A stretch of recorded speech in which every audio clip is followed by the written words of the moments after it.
So we're going to go over the SVs and all of the SVs now. So 334, darshan peace, what Maharaj sees. Whenever someone sees Maharaj, it induces samadhi and bliss in the Jeev.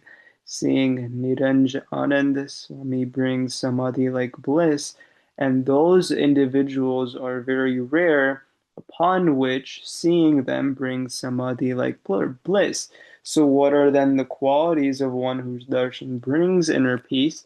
And only if worldly desire cease upon seeing someone is peace felt. And if these desires are stirred, then peace is not experienced. So, then how can one attain virtues that create peace in others? And the answer is that these virtues are very difficult to attain, even if one does follow and stay with the Satpurush. Then how are these virtues actually then attained? They are only attained if the Satpurusha is seen as flawless, all-knowing, and no distance is kept from him, and without this the virtues never develop. Human 336, human traits to the sadhu. One day Swami asked, what is the best and what is the worst of all? Well, the best of all is attaining the association of this God and this sadhu. Nothing is better than this, and the worst of all is attributing human traits to the sadhu. And the root cause of attributing human traits is the desire for worldly possessions, enjoyments, selfish concern for one's body, and prejudice. And prejudice is the most damaging, and it maligns the jeev more than even indulging in sense pleasure. And those who malign a senior sadhu due to prejudice have been consigned to the realm of ghosts, will suffered extreme misery, such as eating feces, drinking urine, no happiness anywhere, only sufferings. The views of senior sadhus cannot be understood. Many think in 337, many think Swami is on their side, many think Swami is on this side. But even senior sadhus have not understand Swami's true opinion. So how can you know it today? Right? And so someone asked, can a junior devotee understand the views of someone extremely great? And no way can he actually know. Right? So the views of the senior sadhu cannot be understood. Right? Even senior sadhus have not understood Swami's true opinion. Maharaj in the past, in 338, Maharaj in the past was pleased by so many of these different things: meditation, renunciation, spreading satsang, establishing mandirs, teaching, and other forms of service. But in the present, as described in Maya of Magician Panchana 7, God's form is without faults. Maharaj's form is without faults, and the sadhu's form is without faults and should be understood to be without faults. One should follow Maharaj's commands and keep the company of a good sadhu. That is how Maharaj is pleased now, versus in the past when Maharaj was pleased by meditation, renunciation, spreading satsang, establishing mandirs, teaching, and other forms of service. Destroying the casual body, 343, Gopalan Swami says, how do you perform meditation in Mansi? Other sadhus reply that we perform this meditation in Mansi by remembering where God used to sit and offer food at that spot. And then how can we take control over the three bodies? Physical body is when one doesn't even move if bitten by an insect. Subtle body is when meditation is free of worldly thoughts, desires, and wishes. Casual body is when sleep and laziness don't interfere with meditation. So then casual body is very difficult, Siddhana Swami said, to actually overcome. It's very difficult to control. It's like cutting through a black rock mountain. How are we able to do this? How are we able to do this? Like chiseling stone for a well. It's very difficult. Well, use an explosive approach, drill holes, listen to spiritual discourses, load it with gun fire, which is faith in God, and then fire is the knowledge of God and the sadhu's greatness. It shatters it like what? Blasting apart a black mountain. 344, avoiding all of these worldly pleasures. Right, today we know that reaching Akshardham can happen as quickly as the third gasp of breath. But why does it not happen is because of the ignorance of people to think that the happiness lies in woman, wealth, sons, daughters, humans, mansions, all these different worldly pleasures. And we can compare that to the false belief of children who build playthings like dirt houses and mud cows and find joy in them, right? But they are not, it's not true happiness, it's not real. So the analogy of the Brahman and the marriage, a Brahman walks 20 miles and joyfully expects to bathe, right? But upon seeing the water, cowherd tells him that it's not real water, it's simply a mirage. And so the Brahman's hopes immediately collapse, and the Jeeves are like the deer. They chase after all of these material and worldly pleasures, mistaking them for real happiness. But it's not actually the case. Well, someone who is in the chariot of the sun understands the mundaneness of these worldly pleasures and does not attach value to the worldly pleasures. 345, satsang only develops when there are holy places like Badrikasham and Shvetdip, when there is constant company of these great sadhus, Muktanand, Gopanand, Swarupanand, when one has a lifetime or a gulp of Brahma to engage in these deep, learn discussions and to learn more about them. So then, how do you know if one has accepted a true guru? Well, if one has accepted a true guru, then the virtues of the guru develop in the disciple. Right? Just as God had turned the Gita into a cow and Arjun into a calf, one should suckle the guru in the same way, right? And the disciple gains those virtues. And those who don't do this, right? Those who do this, not don't, those who do this, never retreat from moral codes, austerities, and spiritual duties. If one has not overcome greed, lust, gluttony, attachment, ego, then one has not truly accepted a guru. True disciple of a guru would never turn away from austerities and duties. 346. For Patel said that when we look at your holy feet, you appear to be Purushottam, but then when we look at your body, you appear to be human. Maharaj says that Vairat Brahma prayed at these holy feet for a period of 50 years and 4.5 hours, and only then did these holy feet come onto the earth. Then a devotee asks, then we have seen many of these different assemblies, but how do we know, understand the fact that we are looking at you with total concentration? Maharaj says that I have manifested as the sun in the form of a Sadguru, and all of these lotuses have blossomed and they are looking at me. 347, Maharaj explains why men and women sit separately. An Aztec came and said to Maharaj that he has done a very bad thing. And what is that bad thing? It's because arrangement of separate assemblies for men and women, which no one has ever done, that is a very bad thing. Maharaj says that he has disliked mixed assemblies. And because of this dislike, others have also begun to dislike them. Otherwise, they would not stay separate. So it is only because Maharaj insists that men and women remain in separate assemblies. Without his command, they would mix together. When the human mind dwells is another concept here. So that is the question. And Maharaj says that the mind of a man dwells on the private parts of a woman, and the mind of a woman dwells on the private parts of a man. 348, cooling the Jiva power of Satsang and Satpurusha, metaphor of red hot iron pan. So if you imagine a frying pan weighing 100,000 kilos, one or two pots of water cannot cool it. The only way to cool it is to throw it in the Ganga River. For 10 to 15 days, that river will have huge waves as tall buildings, and then it will cool. The Jiva is like the red hot pan, right? What is it heated by? All these different desires for the five types of sense pleasures. And just like it cannot be cooled by a little water, the Jiva cannot be cooled by just staying in satsang for a few days, comparing it to just a few droplets of water. If you really want to cool the Jiva from these sense desires, have to stay in satsang for 10 to 15 days. Then the desires begin to settle. Then the talks and teachings begin to penetrate within, and then the Jiva cools. And only who truly comes to the sadhu will have no deficiency left. Right? Close association with the Sadguru is the key to eliminating those faults. One has done nothing until one has associated with the Satpurush, and that is the procedure for cooling down the Jiva to remaining in satsang for a long period of time. In the same way, you need a lot of water to cool down a red hot frying pan. 350, hesitation in accepting Maharaj as Purushottam. The Jiva doesn't hesitate in anything else, but hesitates in understanding Maharaj as Purushottam. Horses of Gujarat are tall and strong, very well built, but if they see even a small stream of water, they stop and hesitate, and they refuse to enter. If someone threatens them with a shoe, they run far away. Even if someone cuts them, but they won't move. So they remain strong in appearance, but hesitant and fearful at a small obstacle, in the sense that even if someone threatens them with a little shoe, or if they see a small stream of water, they will stop and refuse to enter. But the horses of Allah Kajir, right? These horses, when they are placed in the midst of 200 children, they do not stop, they do not hesitate anywhere. These horses are courageous and steady. Samat Patang once killed the son of Motera. He did this in the presence of 500 armed soldiers, and he then returned without hesitation or fear, showing true fearlessness and courage.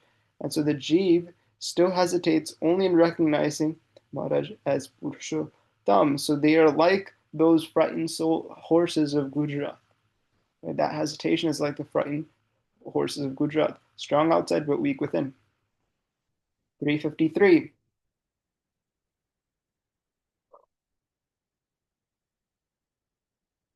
Maharaj kept the sadhu to give bliss to spiritual aspirants. Many of these aspirants have taken birth, so that is why Maharaj came to this earth to grant them liberation, to be able to grant them supreme bliss. And that is why Maharaj has kept Gunatitanand Swami on this earth to grant these spiritual aspirants the supreme bliss of Maharaj. His lifetime was supposed to be only 58 years. That was written in his horoscope. But the reason that his body lives beyond that is because of Maharaj's great love for the devotees of Sorat, and to give them bliss is why Maharaj kept Gunatiyan Swami longer, because Maharaj himself was not able to give them his full bliss. So to be able to give his own bliss, he gave his most precious treasure, the sadhu, to the sadhus and satsangis of Sorat. Why Maharaj 355? Why Maharaj enforces moral and spiritual codes? He enforces all of these codes because other avatars, they liberated souls, but they did not destroy the casual body. And because they did not destroy the casual body, they did not, or they were not given ultimate liberation. In Golok and Vaikunt, right, we know that Radhika ji quarreled with Sri Dama in Golok, and Jai Vijay quarreled with Sanak sages in Vaikunt. These are examples where conflicts occurred in Golok and Vaikunt, right, where they were liberated, but the casual body was not destroyed. And so Maharaj's role was to destroy the casual body by giving codes of conduct and teaching upasana, which leads to ultimate liberation. 356. Maharaj's guidance on the best duty. Gunatitan Swami asks Maharaj, what should I focus on?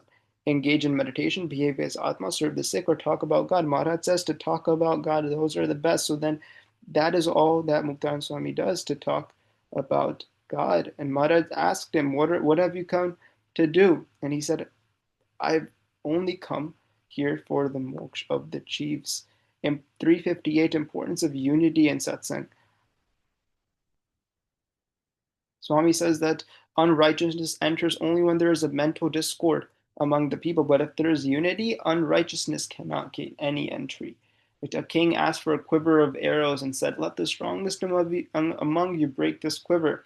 The strongest man tried but could not break the quiver. Then he took a single arrow from the quiver and told the weakest man to break it, and he broke it instantly. So if you remain united like the quiver of arrows, no enemy can defeat you, and the kingdom will remain secure and prosperous. That is why sadhus, bhashas, and brahmacharis should remain united like the quiver, so then no internal enemy can defeat them. But if they do not remain united, then even the weakest man, even the weakest, smallest defect can drive them out.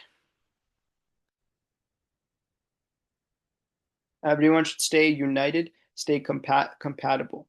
359, the jiva is eroded by worldly pleasures, just like a thorn bush, right? A thorn bush can right, if it's scraped smooth by the sand, if a thorn bush is just scraped a little bit by the sand, then even if you water that thorn bush with 100,000-kilometer ocean, it will not turn a luscious green, since it has been abraded by the sand. And so the jiva has been eroded by these material pleasures. In the same way the bush has been scraped by the sand, the jiva has been scraped by these material pleasures. So even if you even if the jiva remains in satsang for a long, long period of time, which is like the great ocean of fresh water, when it's being fed to this bush that has been scraped, the jiva does not blossom because these people, these worldly desires, have worn it down.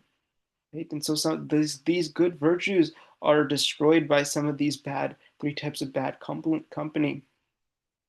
Another analogy is the jiva is seated within like a thief. It does not feel the need for God, does not have knowledge about its own nature. Swami gives an example of a Muslim who mounted a bullock, took a stick and shouted, "Who should I fight? And who should I not fight?" He boasted, but did not consider his own status. He was neither a soldier nor a warrior, so he had no knowledge about his own nature. Right? The chief desires much, but if it were to suffer a month of diarrhea, it would realize how truly weak it is. Yet today the chief behaves free. 360, associating with the Satpurush through mind, deeds, and words. So I said that one should must associate with the Satpurush through mind, deeds, and words. How can you do that? Well, through the deeds, or let's go through the mind, not losing faith, right? Mind, deeds, through performing the actions per the command, following commands, and words is praising the countless virtues of the Satpurush. 361, spiritual wisdom and the glory of God. So the more spiritual wisdom one has, and the more understanding of the glory of God one has, one understands one's own glory more.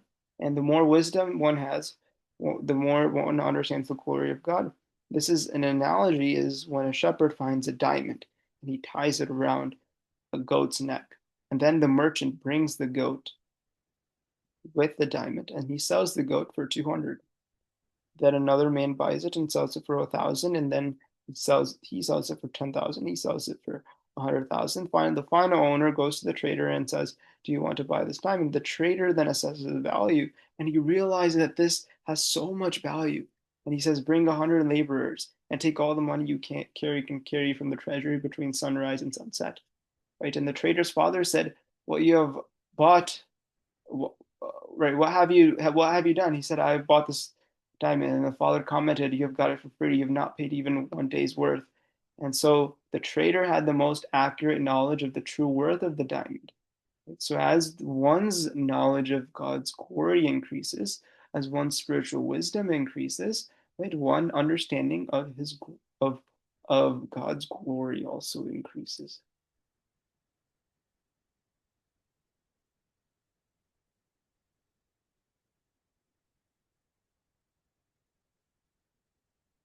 Spiritual knowledge and detachment from material objects, 364.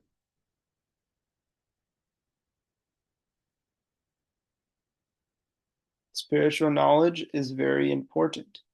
And Gunadhyan Swami says that except for the Murti of Maharaj Nakshardham, everything from here to Prakriti Purush appears like waste.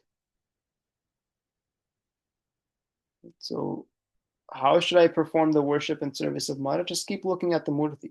Just keep looking at the Murti. And people think this is a very hard thing to understand. And people, if he were to tell this to anyone, he would pick up my bed and throw it in the waste dump. That is how hard this is. And Bhagwan's Murti is the only thing in this world that is worth looking at.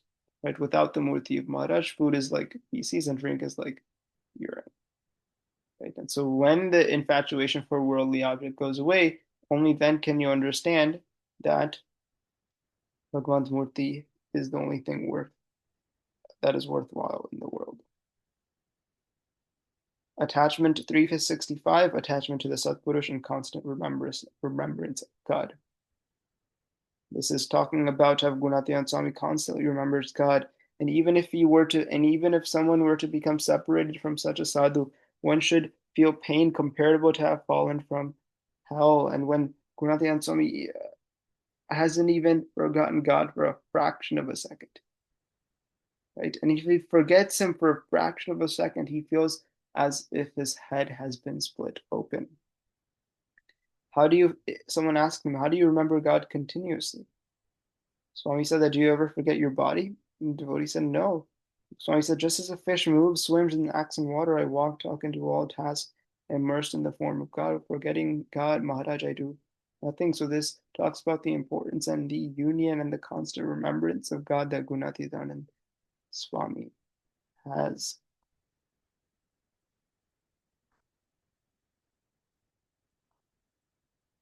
And he also warns against not finding faults, right? One who finds faults will not be liberated from cycle of birth and deaths and even tens of millions of years. 368, associating with a God realized sadhu. He gives the example that 1,000-year-old Kijudo tree produces inedible finger-like pods, but just a 5-year-old mango tree yields delicious mangoes. This is because this represents a learned scholar of the Shastras. If he does not, right, he has many years of experience, many of these different knowledge points, but if he does not understand the manifest God and manifest sadhu, he is unproductive like the Kijudo. With a 5-year-old mango tree, if someone who may not have studied much, he may still be young, but if he develops faith in manifest God and realizes the sadhu to be God realized, then he is like the mango tree and experiences peace.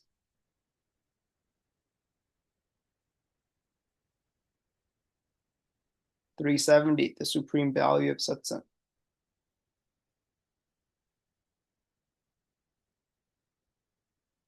Right? So all works are being done so you can finally worship God in comfort.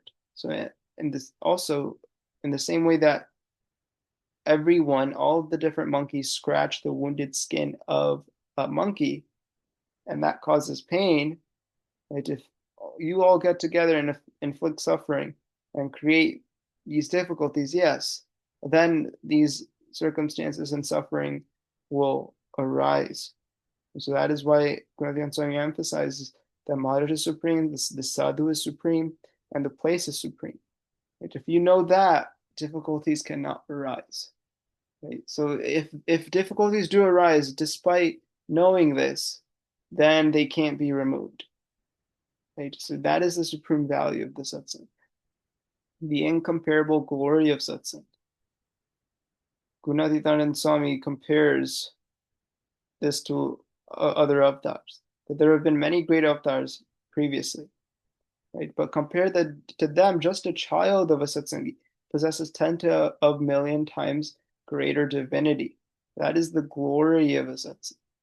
That is the glory and importance and mahima of a satsang. That even a child has tens of millions of times greater devotee. And it can't even be described the glory of these great devotees. Right? I myself cannot comprehend the limits of my own greatness. How can others understand it? It says. Right. So today, even in today's satsang, even women devotees can redeem thousands of jivas. That is the glory, right? The incomparable glory of satsang. That is 372. 370 talks about the supreme value of satsang, that you can only create difficulties if you let them arise, right? But knowing that Maharaj is supreme, the sadhu is supreme, this place is supreme, difficulties naturally can't arise. And the only difficulties that arise are created from within, right? And those difficulties cannot be conquered, right?